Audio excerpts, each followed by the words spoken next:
Hi, my name is John Zimmer. I've been with Focus for about 20 years. I'm really excited to share with you today about a life of heroism, a life of greatness. It's actually a life of living virtue. I want to start by telling a story of my son, Zach, and my daughter, Juliana. So I have 7 children. My wife, Barbara, and I are blessed with 7 children. And when my son, Zach, was about 4 and my daughter, Juliana, was about 2, my wife was driving to Mass one day with them, and my son was kind of looking out the window and glancing at stuff, and he was kind of pensively thinking. He turned and he looked at my wife and he said, "Mom, how do I know if heaven is for real? I can't see it." Now, my wife at the time, my oldest is 2, so she's, relatively new to these kind of questions for a 4-year-old. How exactly do you answer that question? But before she even had a chance, my son said, "But Mom, I know that God is for real because who would have made everything?" He's looking outside and he sees the trees and the grass and the mountains, and he kind of just intuits somebody had to have made that. Well, my daughter, Juliana, who is 2, she says, "Mom, I know that God is real because he made me holy." Well, now I'm thinking, okay, when I hear this story, I've got a philosopher for a son and a saint. This is pretty awesome. My son, Zach, says, "Yeah, Mom, Juliana likes poor people and I like cool things." Well, we're all kind of like Zach a little bit. We think that there's a contrary between virtue, poor people, loving poor people, and cool things. And I don't know if you're like me, but when I first heard about virtues, I kind of thought of this, the little old lady that lives down the street that bakes cookies for the people in the neighborhood, and she makes quilts. That's a life of virtue. But I don't want that kind of life. I want cool stuff. I want adventure. I want excitement. Even movies these days, they mostly kind of like exemplify the person who is not living the virtuous life. The person who's living the virtuous life is boring, but the person who is not living the virtuous life, it's fun, it's exciting. I mean, just think of, for example, the Avengers movie. Who is cooler, Iron Man or Captain America? I mean, Captain America, yeah, we kind of admire him a little bit, but Iron Man is cool. And that's what the movies do. Movies generally that, they make the virtuous person, he's a good guy, and you should admire him, but you want to live the cool life like Iron Man. And Iron Man, especially in the earlier movies, we know he's not that good of a man in many respects. The Billy Joel song, I think most of us know, "Only the Good Die Young," has this lyric in it: "I'd rather laugh with the sinners than cry with the saints, because sinners are much more fun." I'd rather laugh with the sinners than cry with the saints, because sinners are much more fun. And I think most of us kind of have that in us. We're like my son, Zach. We think that the virtuous life means hanging out with poor people and just kind of being boring. But the virtuous life is an adventure. The vicious life, a life of vice, is an adventure. And the reality is that our conceptions are totally wrong. Virtue and living the virtuous life is how we can live a life of heroism, a life of greatness, a life of adventure, a life of excitement. And sometimes we actually see this in the movies. In fact, Iron Man and Captain America actually give us a great example of this. I'm going to fast forward all the way to the final movie. Spoiler alert, if you have not seen Avengers Endgame, you might want to close your ears for the next 2 minutes. If you're one of 12 people in America who has not yet seen this movie. So in Avengers Endgame, at the climax, the end scene, we know that Iron Man makes the ultimate sacrifice, right? He takes the ultimate sacrifice to end the war by taking his own life. The action that he takes results in his own death. Now, Iron Man never would have been able to do that if it was Iron Man from the very first Iron Man movie. He was a man who pursued his own pleasures. He pursued vice.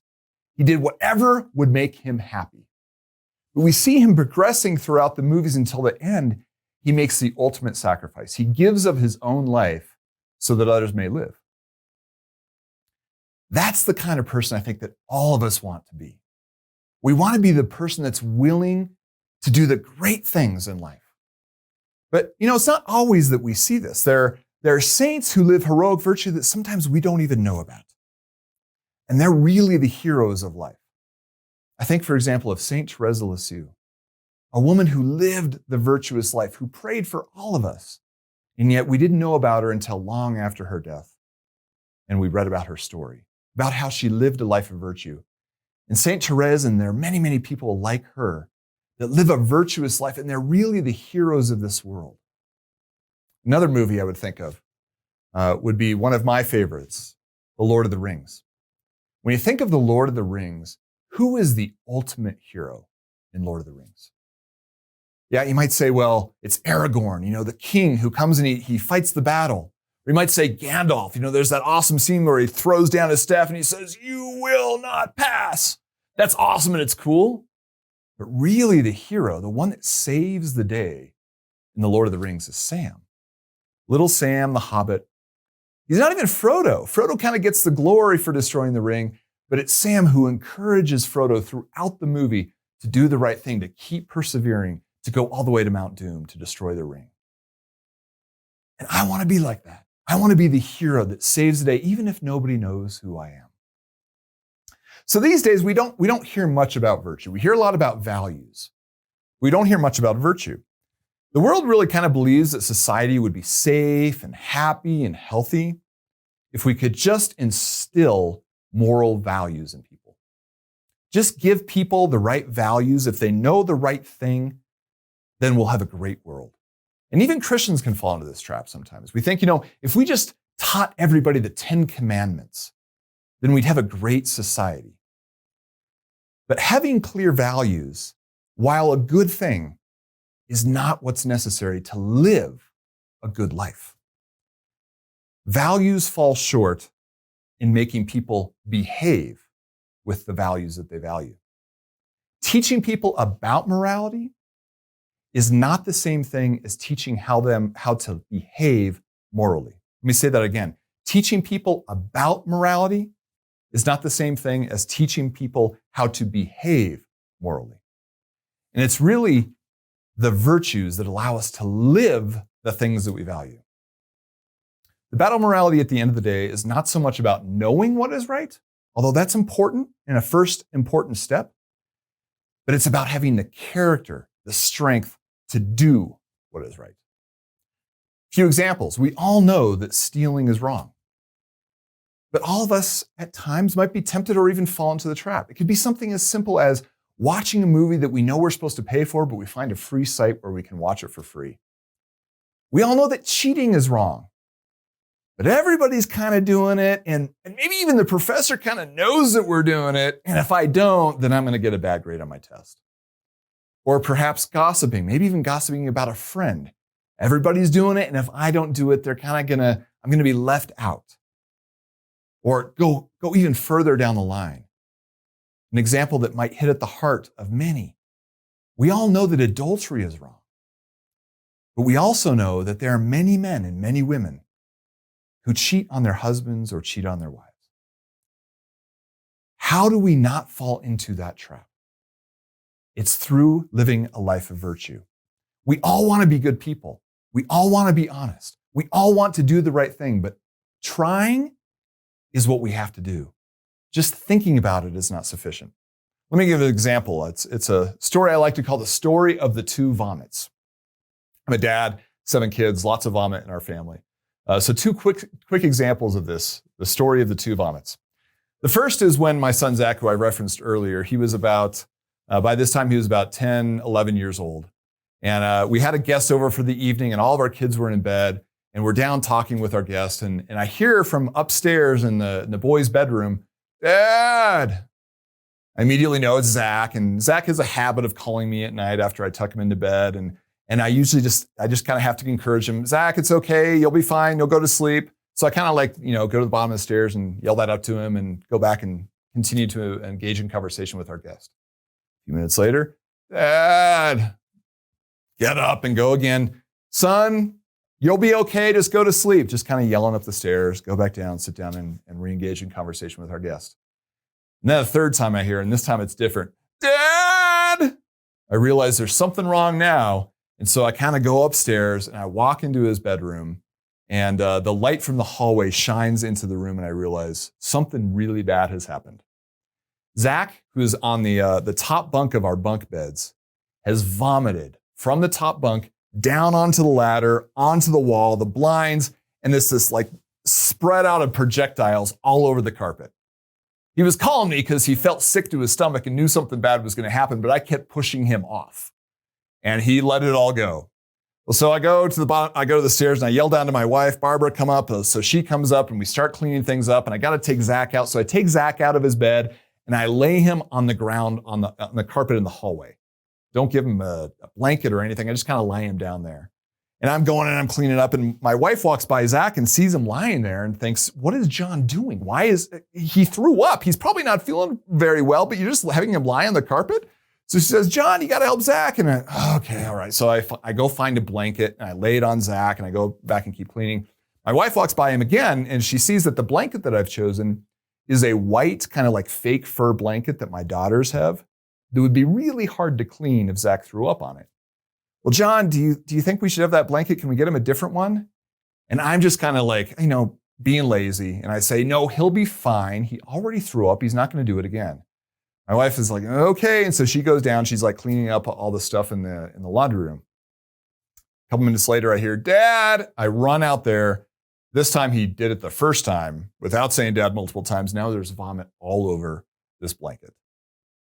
Well, you can imagine I take the blanket down to my wife and I just hand it to her and she just looks at me and takes the blanket and starts cleaning it. And I just kind of walk out embarrassed. Now, did I want to be the kind of person that, isn't caring about my son, doesn't put a blanket on him? Or when I do put a blanket, I'm too lazy to go find one. It would have taken 5 or 10 extra seconds to find a blanket that wouldn't be that hard to clean. But now my wife has to clean a white blanket with vomit all over it. I don't want to be that kind of guy. But I was, because I was in a place of weakness. My wife was being virtuous. She was doing the hard work. She was encouraging me, but I was living in a place of weakness. My second vomit story. Fast forward a few years. My regular habit is to get up early in the morning and go to work before the kids get out of bed usually. And I'm up one morning, I'm getting ready to leave, and I notice the light in the bathroom next to my kids is on. And so I walk over there. It's about 5:30 in the morning, and my daughter Juliana, who now is about 10 years old, is walking out of the bathroom and she's drying her hands. And she looks up at me and she gives me a smile and she says, "Hi, Dad."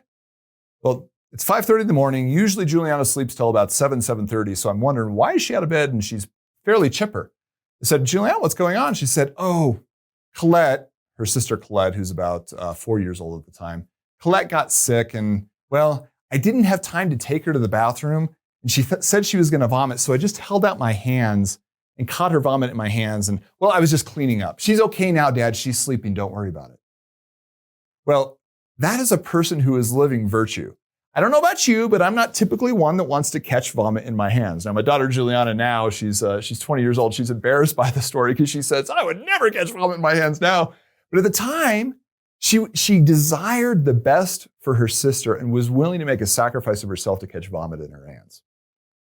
Now, those are kind of silly examples of living virtue or living vice, but I think they illustrate. I wanted to be the kind of person that would take care of my family, but it was my wife and my daughter who actually exemplified that. How? By practicing day in, day out, by trying to live the virtues. So I think we've established desire alone is not enough. We also need the ability to do so. Most of us share many of the same values, but we live those values out in very different ways. Virtue is what enables us to live what we value. Now, I've given you a vision for the virtuous life. I'd like to get really practical. First, I want to define what a virtue is for you. And then secondly, give you some tips on how to practice it. So, definition of virtue, I'm going to choose here from the Catechism of the Catholic Church. This is in paragraph 1803 in the Catechism. A virtue is an habitual and firm disposition to do the good. An habitual and firm disposition to do the good. Essentially what that means is a virtue is a good habit. A vice, on the other hand, is a bad habit. Virtue, good habit, vice, bad habit. The Catechism continues. So an habitual and firm disposition to do the good. It allows the person not only to perform good acts, but to give the best of himself. So to give the best of yourself is what a virtue allows you to do. The virtuous person tends towards the good with all the sensory and spiritual powers, and he pursues the good and chooses it in concrete actions. So let me give you a little bit of a breakdown of the human soul. We all have a soul, and the soul has three powers. First, the intellect. The intellect allows us to know the good, to know the truth. That's what our intellect allows us to do. Secondly, our will. Our will allows us to choose, and hopefully to choose the good. And then third, we have our passions or emotions or desires, which allow us to enjoy the good. Or, for a person who's living a life of vice, to enjoy the bad. Now, a virtuous person, all of these three powers of the soul, the intellect, the will, and the passions or the emotions, desires, are ordered towards the good. They're ordered towards truth, they're ordered towards goodness, they're ordered towards beauty. And virtue is what allows us to live that. This is how God created us. That our intellect sees the truth, sees the good, our will chooses it, and our passions are aligned with it. This is how God created us. But unfortunately, we have a fallen human nature. And because of that, these are all twisted around. Sometimes our passions desire what is not good for us, and we choose it anyway, even if we know that it's not good. Sometimes our intellect sees something that is not good for us and actually thinks it's the good. That's the disordered way to live. That's the weakness that we have as a result of our fallen nature. But virtue and the grace of God allows us to reorder these things in the right way. Let me give you an example here. Imagine you're walking down the street one day, you're in the city and there's not a lot of people around. There might be a few people in front, a few people in back. And you see something fall out of the person maybe 25 feet in front of you. Something falls out and lands on the ground and you don't think much of it. And the person doesn't notice it and you walk up and you realize it's a wallet. You reach down, and you pick it up and you look around and nobody saw you pick up the wallet and the person still doesn't even know that they dropped it. And you just kind of start walking and you open up the wallet and you realize there's $1,000 in this wallet, 10 $100 bills. And you're thinking, I could really use this money. Man, if a person like this has $1,000, they probably got plenty of money. I bet they're not even going to notice that it's gone. And they really struggle with it. And they're thinking, man, rent's coming up and I don't know if I have enough money.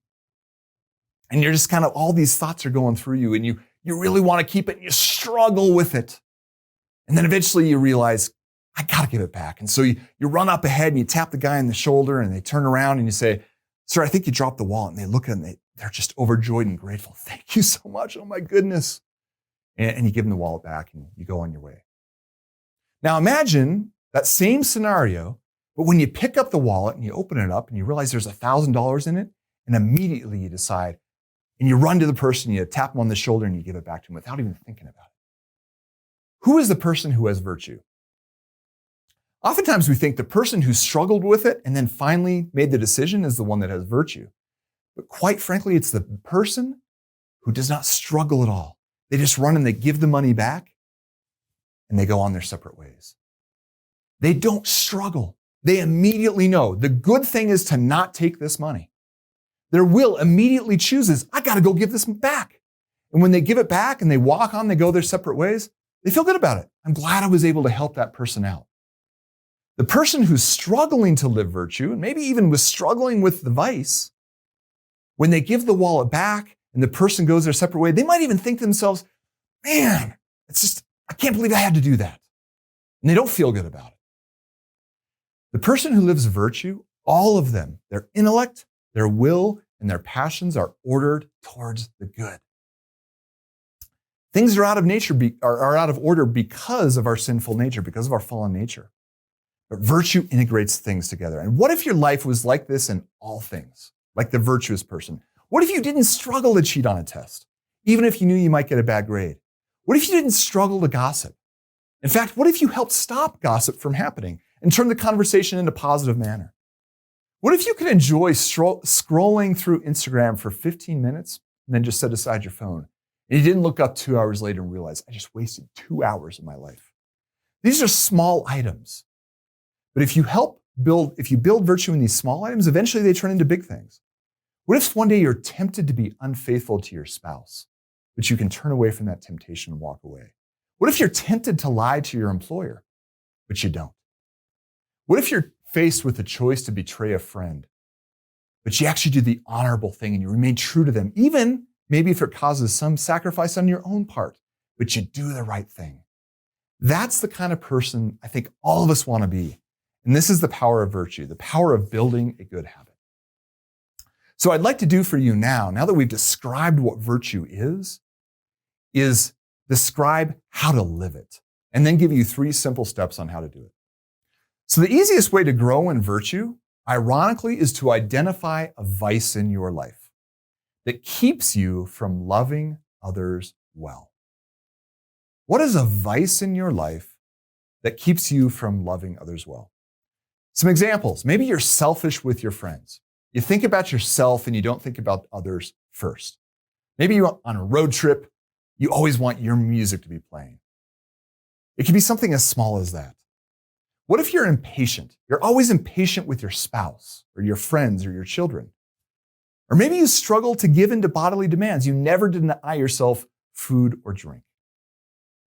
Pick one of those vices and then go after the corresponding virtue. So rather than trying to stop living the vice, which I think most of us try to do, we try to stop the bad thing in our life. Instead of trying to stop living the vice, turn and try to live the virtue. Start practicing the virtue. For example, let's say you struggle with selfishness. Go out of your way to give others their preference rather than you choosing your own preference. Something as small as that. You struggle with selfishness, give others their preference. So for example, on that road trip, let others choose their music first. Give them more time for what they want to listen to. After a meal with someone, pick up their dishes first and take them into the kitchen to get them washed. Or even at a restaurant, a fast food restaurant, throw away their stuff. Do something for others. If someone asks you for help, even if it's inconvenient, say yes and promptly help them. Choose to do the thing that is the opposite of the vice that you struggle with. This is the basic path for growing in virtue. Identify a vice and aim for the virtue. If you're selfish, try to be selfless.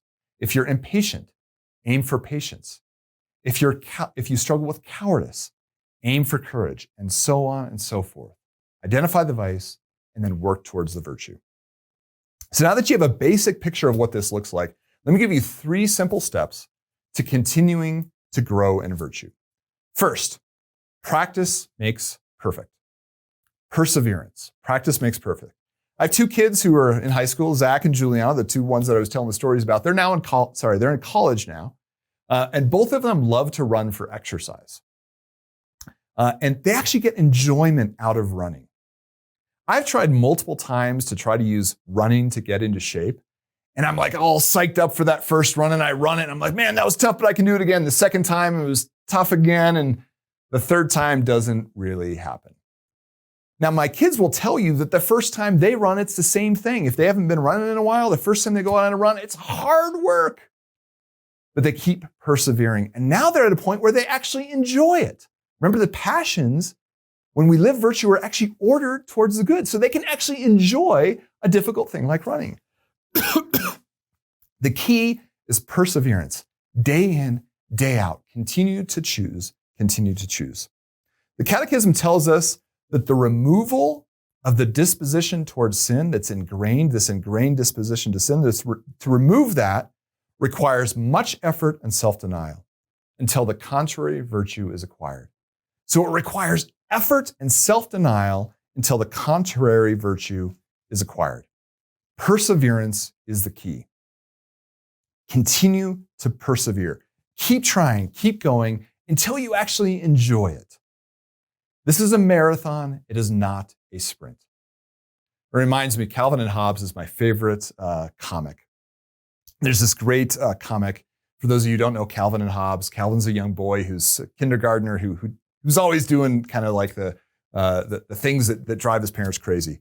So his imaginary tiger friend, Hobbes, they're out and Calvin's about to throw a snowball at his mortal enemy, Susie Durkins. He's about to throw a slush ball at her. And Hobbes is sitting there and he reflects with him. He says, you know, Calvin, the Greek philosophers used to say that to live a good life, Live one of virtue. That's how you're going to be the happiest. Calvin looks at his snowball and he puts it down. And then the next images show Calvin cleaning his room and doing his homework and giving a gift to his mother. And his mom's really surprised. And then the final scene shows Calvin throwing a snowball at Susie Durkins and smacking her in the head. And he's laughing hilariously. And Hobbes just looks out at the reader and he says, virtue needs more immediate gratification. Man, that's so true for us, right? We try to do the good thing and it doesn't feel good. It's hard. And so we stop. Persevere. First step in growing in virtue is perseverance. This is a marathon. It is not a sprint. It takes weeks and weeks, months, sometimes years, depending on the virtue you're trying to grow in. But it gets easier over time. It gets easier over time. It doesn't take years before you enjoy running. It might take a few weeks. Keep persevering. Secondly, find a friend who can encourage you and help hold you accountable. We need friends in our life to help us grow in virtue. Ideally, this might be a friend who you can imitate, who actually lives this virtue well. I had a friend in college who never spoke negatively of other people. And you just know what it's like. You're talking all the time and somebody comes up and you start making fun of them or whatever. And whenever this happened, my friend would just clam up. He would just be silent. Sometimes he would walk away. And I realized fairly quickly what was going on, and I admired it, and I started imitating it. So find somebody you can imitate. If you struggle with selfishness, find somebody who's selfless and spend time with them. And then ask them to help hold you accountable. A great passage from the Old Testament, from Ecclesiastes. This is chapter 4, verses 9 and following. 2 are better than 1, because they have a good return for their labor. For if either of them falls, the one will lift up his companion. But woe to the one who falls when there is not another to lift him up. We need people to lift us up, to be companions on the journey. And it continues and says, if one can overpower him when he is alone, 2 can resist. A cord of 3 strands is not easily torn apart. A cord of 3 strands. Man, you can break a cord of 1 strand. A cord of 2 is even harder, but a cord of 3 is really hard. And interestingly, it's talking about a friend, but then it says a cord of 3 strands. And this would be my third point. We need that third cord. That third cord is God and his grace. We need God's grace to grow in virtue. Pray daily. We need the grace of God. We need the intimacy of life within us. God's grace living within us allows us to have the strength we need to grow. The great analogy of a sailboat. A sailboat needs, in order to sail, it needs the sail up and it needs the wind. The wind is like God's grace, but we need to put up the sail, our own effort. The sail needs to be up and grace needs to be pushing through it. The wind needs to push the sailboat.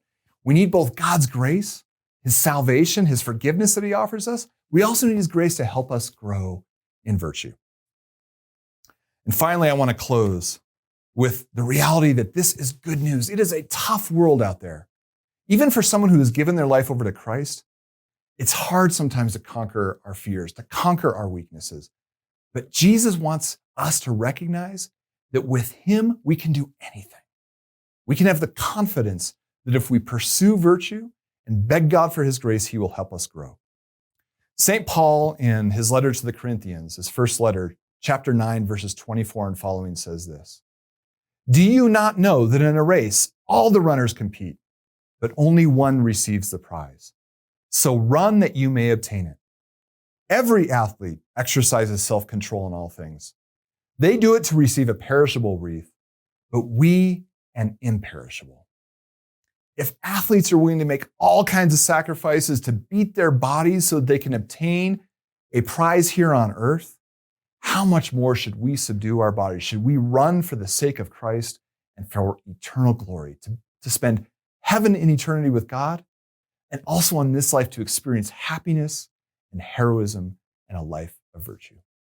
I pray for you that you will be able to pursue a life of virtue, and together we might one day be in heaven. God bless.